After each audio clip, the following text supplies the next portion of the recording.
Buenos días, muchas gracias a todos por la asistencia, que tiene por objeto hacer un pequeño balance, no en forma de crónica y sí de valoraciones políticas en torno al episodio que vivimos hace un año en nuestra ciudad. Las secuelas, las huellas que él mismo ha dejado, las oportunidades, los retos a los que nos enfrentamos como consecuencia de las lecciones extraídas en ese difícil trance. Como decía, y me ratifico, fue el momento más difícil vivido en la historia reciente de nuestra ciudad. Y lo fue por un doble motivo, por la magnitud de lo que ocurría y también por la percepción de lo que ocurría. En cuanto a la magnitud, seguramente nunca sabremos la cifra exacta, pero conforme vamos avanzando en cálculos que practicamos en función de las personas que salieron desde entonces hasta ahora, no exageramos y decimos que entraron en Ceuta de una manera irregular cerca o entre 12.000 y 14.000 personas. Como digo, la magnitud es suficientemente determinante para llegar a la conclusión de que desbordaba todas nuestras capacidades, capacidades de contención y capacidades de acogida. Entre 12 y 14.000 personas representa el 15% de la población total de Ceuta. Lo he dicho muchas veces y esta mañana lo repito, como si a la capital de España, a Madrid, entraran de golpe 500.000 de personas. Por tanto, una magnitud desbordante. Y luego la otra consideración muy importante, la percepción.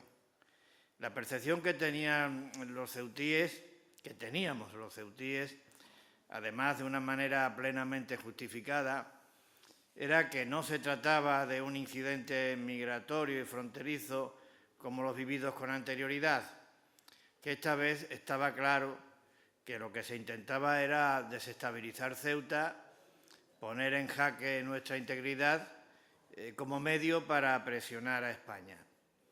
En consecuencia, angustia, inquietud, incertidumbre, como dijimos y decimos, el alma en vilo. Por tanto, reitero, el momento más difícil de nuestra historia reciente.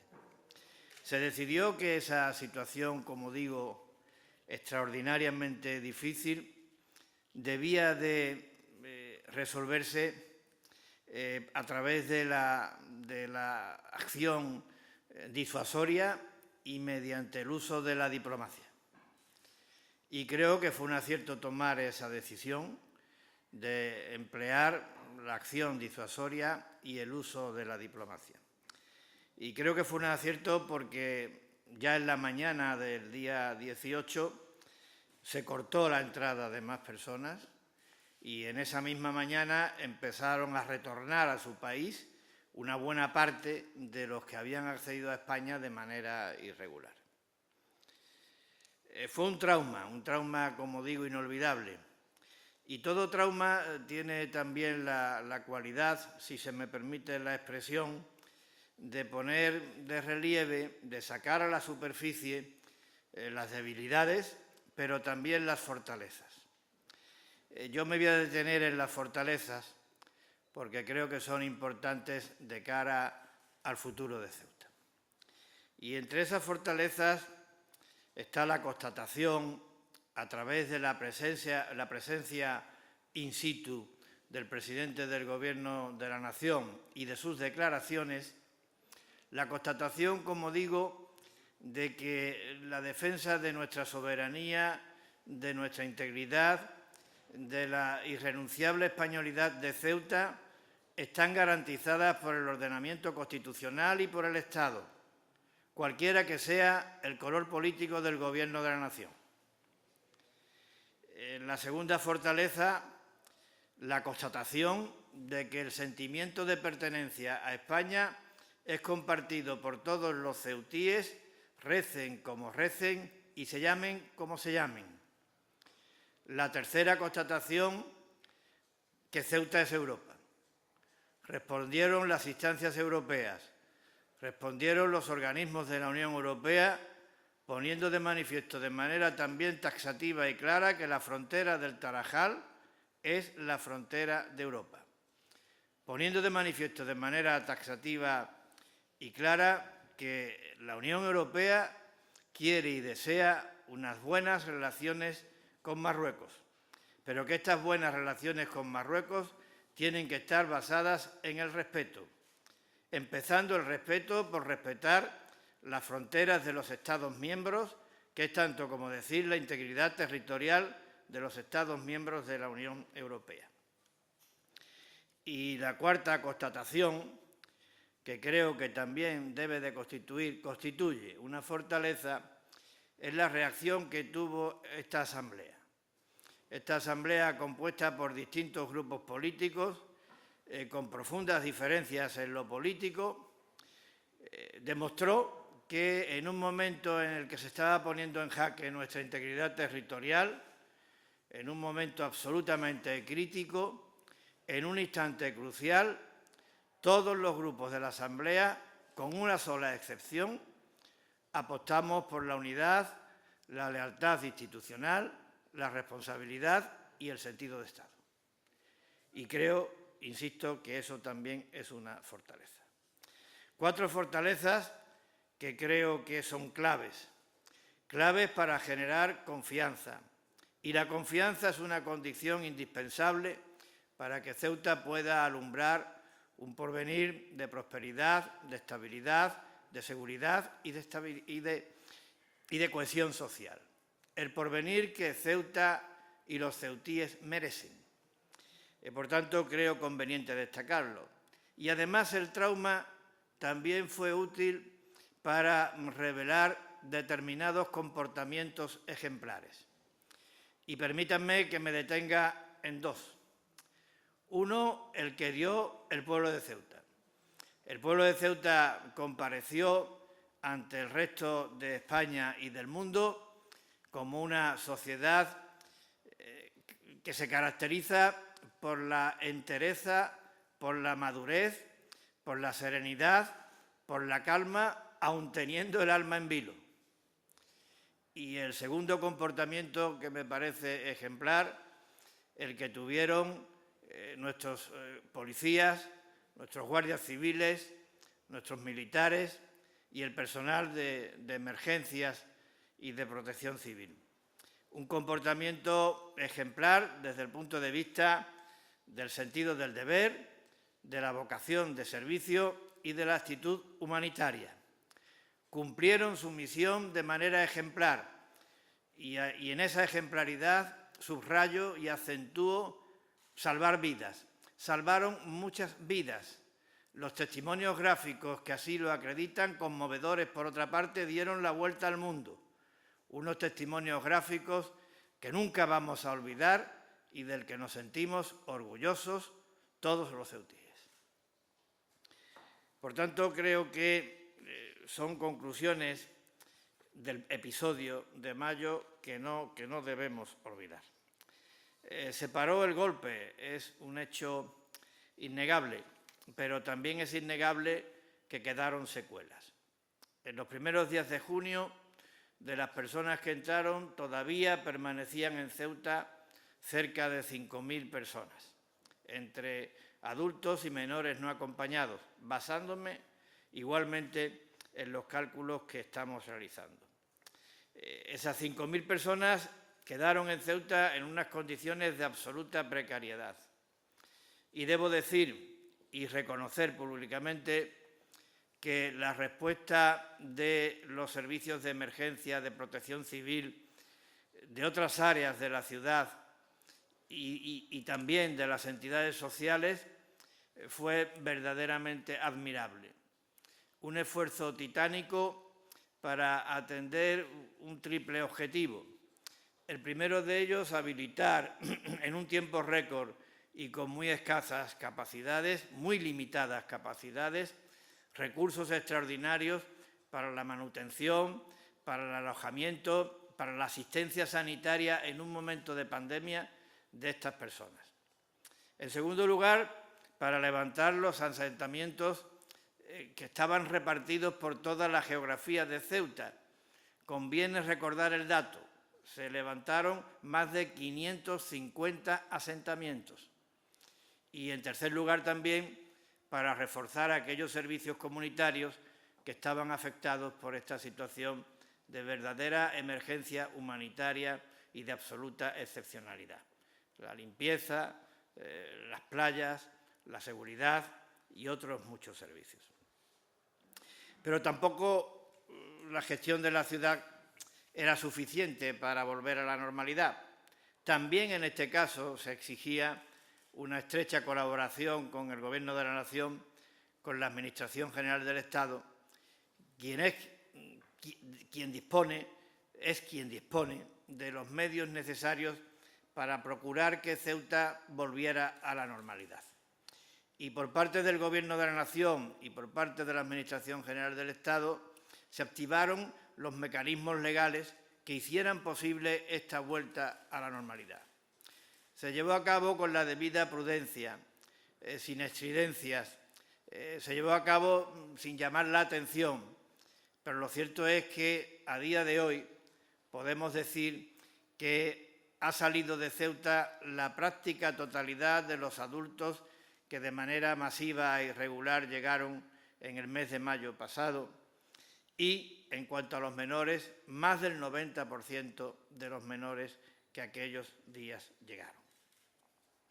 Por tanto, se paró el golpe, se resolvieron las secuelas en cuanto a lo que concierne a la crisis migratoria, pero las huellas han quedado. Y las huellas hay que traducirlas en oportunidades y en retos. Las huellas significan que no puede haber, no podemos dar por zanjado el asunto, que no podemos dar la obra por concluida, que tiene que haber un antes y un después del 17 y 18 de mayo de 2021. Y que esos retos y esas urgencias son inexcusables. Probablemente la relación no sea exhaustiva, pero yo sí quiero significar algunos ámbitos de esas urgencias que me parecen determinantes para el porvenir de Ceuta de las próximas décadas. El primero de ellos hace referencia a la necesidad, tantas veces demandada, de una acción enérgica y urgente e inaplazable por parte del Estado, dirigida a, por un lado, potenciar la presencia del mismo en áreas tan fundamentales como defensa, seguridad, justicia, educación, sanidad, servicios sociales, vivienda y otros ámbitos. En segundo lugar, garantizar un nivel de calidad en los suministros esenciales para el bienestar de los ciudadanos y para el desarrollo económico, unos niveles de calidad, insisto, equiparables a las medias nacionales. Y, en tercer lugar, impulsar el tránsito a un nuevo modelo económico más estable, más sólido, con más capacidad de creación de empleo. En este caso, en este objetivo, me gustaría también destacar 5 grandes líneas de actuación. La primera de ellas, la actualización del vigente régimen económico y fiscal especial. La segunda, el capital humano. No hay desarrollo sin capital humano y, por tanto, creo que tenemos la obligación de ampliar de una manera sustancial la oferta de formación profesional. Tenemos la obligación de fomentar el emprendimiento y tenemos la obligación de fidelizar y atraer el talento. En tercer lugar, fundamental, es bueno atraer nuevas empresas en Ceuta, nuevos proyectos, pero tenemos que cuidar también a nuestro tejido productivo. Tenemos que cuidar a nuestras pymes y a nuestros autónomos, que han demostrado una capacidad de resistencia verdaderamente admirable a sí mismos. Y también creo que es importante que pongamos el acento y el interés en promover aquellos proyectos que tienen la cualidad de ser tractores en los sectores con potencialidad de crecimiento. Y, en quinto lugar, sería el tema de las comunicaciones. El desarrollo del turismo en Ceuta, que es una de las grandes bazas, no podrá realizarse si no se elimina la barrera disuasoria de los precios que ahora mismo tienen las comunicaciones para los no residentes y para el transporte de mercancías. Por tanto, estos son, desde mi modesto punto de vista, las 5 grandes líneas de actuación para ese objetivo de facilitar el tránsito a un nuevo modelo económico. El segundo pilar, junto con esta acción estratégica por parte del Estado en las áreas que son pilares del Estado, el segundo pilar dentro de este contexto de oportunidades y retos sería la Unión Europea. La Unión Europea ha demostrado ser esencial para Ceuta. Los que ya tenemos una edad recordamos cómo cuando entramos en la Unión Europea en Ceuta empezaron a darse préstamos hipotecarios, lo que significa que los bienes raíces se entendían que eran garantía suficiente en nuestra ciudad. Una constatación irrefutable de la confianza que transmite la Unión Europea. La entrada en la moneda única fue decisiva para poder afrontar la crisis de 2011 y 2012 sin tener que desmantelar esta administración y los servicios que atiende. La crisis sanitaria no se hubiera abordado sin la Unión Europea. Y también sin la Unión Europea el episodio de mayo no se hubiera resuelto como se ha resuelto. Por tanto, tenemos que poner la mirada interesada, decidida en la Unión Europea. Y creo que ahí hay 3 cuestiones que son fundamentales para mí. 2 fundamentalísimas. Creo que hay que promover la integración de Ceuta en la Unión Aduanera, manteniendo las especificidades, los incentivos del vigente régimen económico y fiscal especial. Y creo que Ceuta tiene que obtener un tratamiento especial por parte de la Unión Europea, equiparable al de las regiones ultraperiféricas, aun cuando no seamos una región ultraperiférica. El tercer aspecto, que sería complementario, es la integración de Ceuta en el Comité de las Regiones.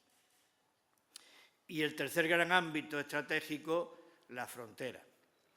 Y de la frontera, pues lo que hemos venido diciendo durante todo este tiempo.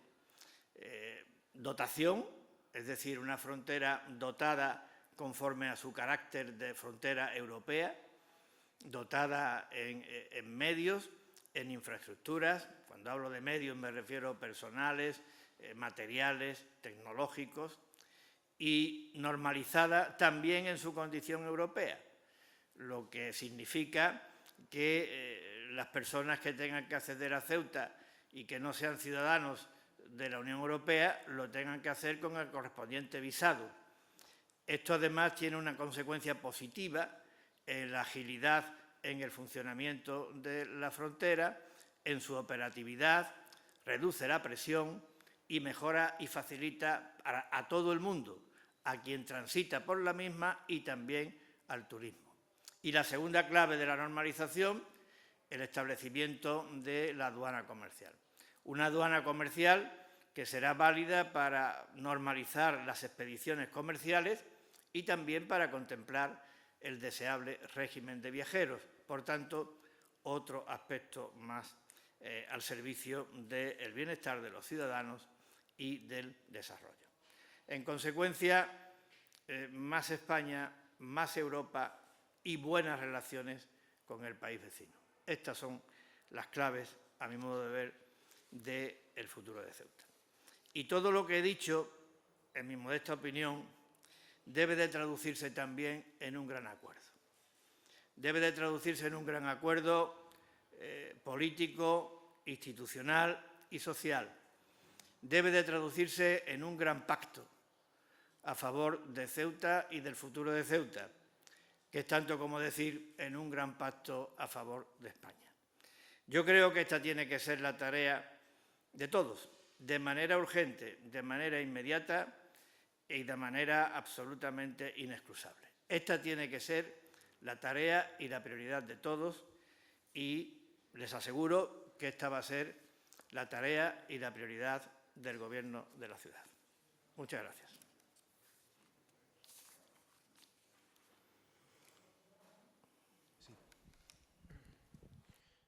Buenos días, presidente. Yo quisiera preguntarle precisamente sobre esta última cuestión, que usted habla de un gran pacto, ya lo ha comentado en otras ocasiones.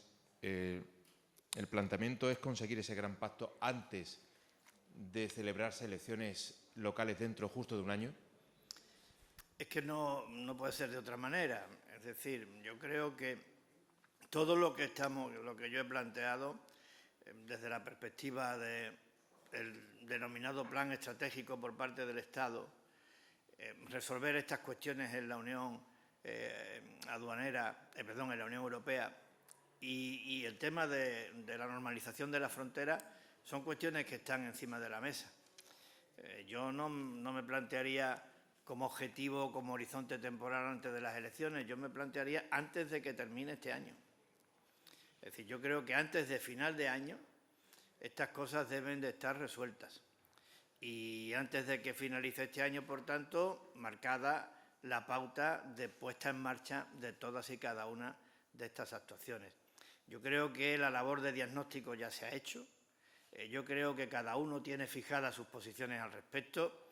Ahora se trata de poner ese diagnóstico y esas posiciones en común y llegar a un consenso. Un consenso que tiene rango de razón de Estado y como tal lo debemos de tratar. Ahora, antes de concluir el año, ¿se podría hablar de decepción, fracaso, de seguir intentándolo? ¿Cómo lo observa, teniendo en cuenta que ya se han dado pasos, evidentemente? Usted lo ha calificado. Yo creo que si no somos capaces, sería un fracaso.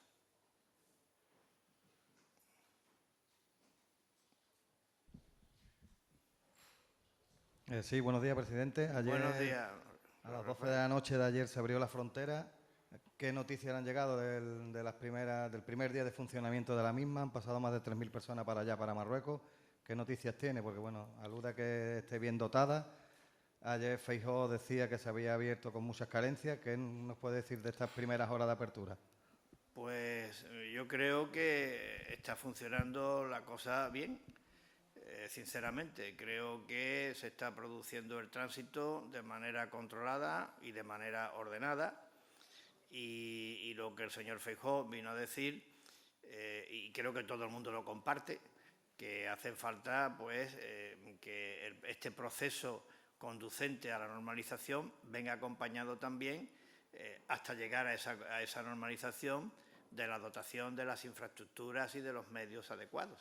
No olvidemos que estamos en un proceso, que los pasos que se den tienen que ser pasos medidos, que cada vez que se dé un paso nuevo hay que evaluar y analizar las consecuencias y los efectos del mismo, pero que el horizonte tiene que estar en esa normalización.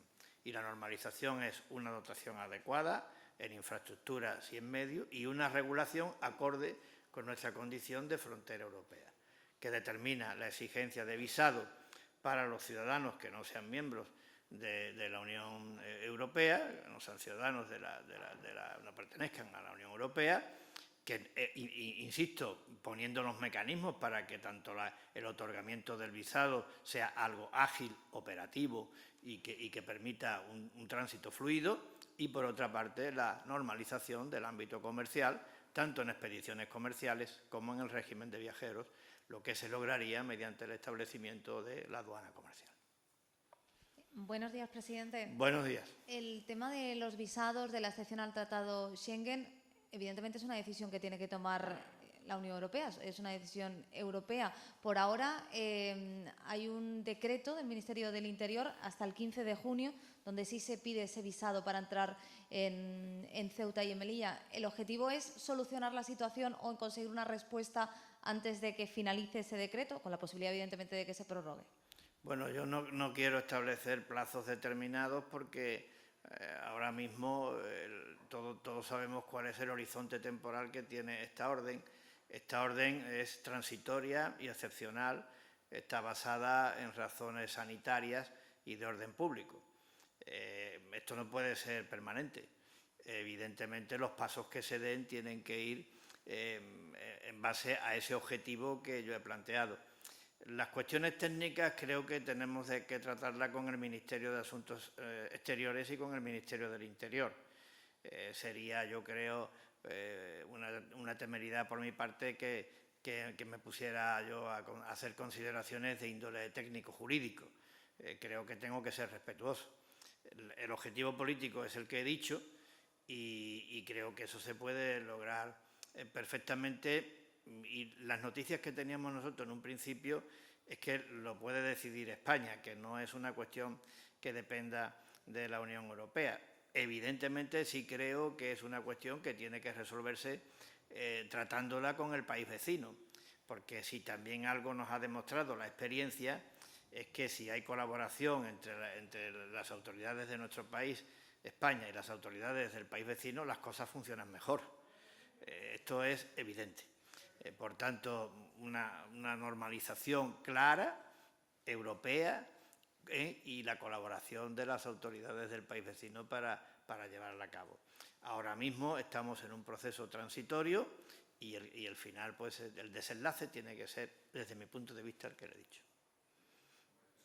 Quería saber si es optimista en torno a la posibilidad de la aduana comercial. De momento se está negociando. Marruecos ha hablado de tránsito de mercancías, pero no ha mencionado concretamente el concepto aduana comercial. ¿Es optimista? Porque es un paso muy grande para Ceuta. Yo quiero ser optimista, pero tengo que ser prudente. Entonces, es verdad que si me atengo a la letra del acuerdo suscrito entre nuestro país, España, y Marruecos, ahora mismo no me la sé de memoria. Pero creo que decía algo así como normalizar la circulación de personas y de mercancías a través de las fronteras terrestres y marítimas, y en cuanto a las mercancías, mediante la aplicación de los mecanismos aduaneros pertinentes o adecuados o apropiados. No me lo sé de memoria, pero creo que es algo así. Frontera terrestre entre España y Marruecos nada más que hay dos, la de Ceuta y Melilla. Mecanismos aduaneros apropiados para el tránsito de mercancías nada más que hay uno, la aduana comercial. Luego yo creo que el cumplimiento del acuerdo ya contempla el establecimiento de la aduana comercial. Ahora, siendo optimista o queriendo ser optimista, tengo que ser prudente, porque claro, una aduana comercial se puede establecer de muchísimas maneras y en esto el tiempo nos lo dirá. Puede ser simplemente un testimonio de que hay una aduana comercial, pero si no la dotas de los medios y de las infraestructuras adecuadas, los efectos prácticos no resultarán satisfactorios. Esperemos que sea una aduana comercial jurídicamente reconocida como tal y al mismo tiempo dotada con los medios adecuados para que permita un funcionamiento relevante como tal aduana comercial. Hay muchas voces que consideran que estos acuerdos suponen el reconocimiento implícito de la españolidad de Ceuta y Melilla por parte de Marruecos. ¿Cree usted también que es ese peso específico de estas decisiones?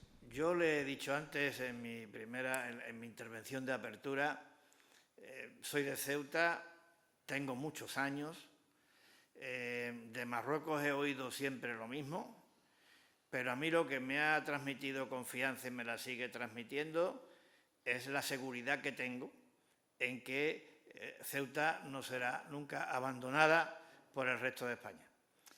Y ahora a esa seguridad se añade el que no será nunca abandonada por el resto de España ni por el resto de Europa. Por tanto, como dije al principio, como dije en la apertura de mi intervención, la españolidad irrenunciable de Ceuta, nuestra soberanía y nuestra integridad están garantizadas por el ordenamiento constitucional y por el Estado, cualquiera que sea el color político del Gobierno de la Nación. A lo que añado, por el sentimiento inequívoco de pertenencia a España de todos los ceutíes, recen como recen o se llamen como se llamen. Sí, yo quisiera preguntarle en relación a la aduana comercial si la situación en la que se colocaría esa aduana sería en la zona de los polígonos del Tarajal y si la ciudad ve ese sitio como factible. Evidentemente es una oportunidad. Es decir, yo no estoy en condiciones de poder concretar la logística o la infraestructura a favor de esa logística, ¿cuál sería? Creo que deberíamos detenernos a pensar en ella y hacer planteamientos para lograrlo, pero evidentemente los polígonos son una oportunidad para que una aduana comercial no puede funcionar si no tiene un depósito fiscal anexo a la misma, y eso es un espacio físico. Es decir, la aduana comercial no solamente es un concepto jurídico, es también un despliegue de medios y la dotación de unas infraestructuras. Creo que tiene que ser un objetivo para Ceuta, el lograrlo. Tiene que ser un objetivo para España y también tiene que ser un objetivo para Marruecos. Por tanto, creo que hay que ponerse a trabajar en ese ámbito y, evidentemente, la zona colindante a la frontera pues, es una oportunidad innegable. ¿Ya no quieren ustedes más preguntas? Bueno, pues buenos días a todos y muchas gracias.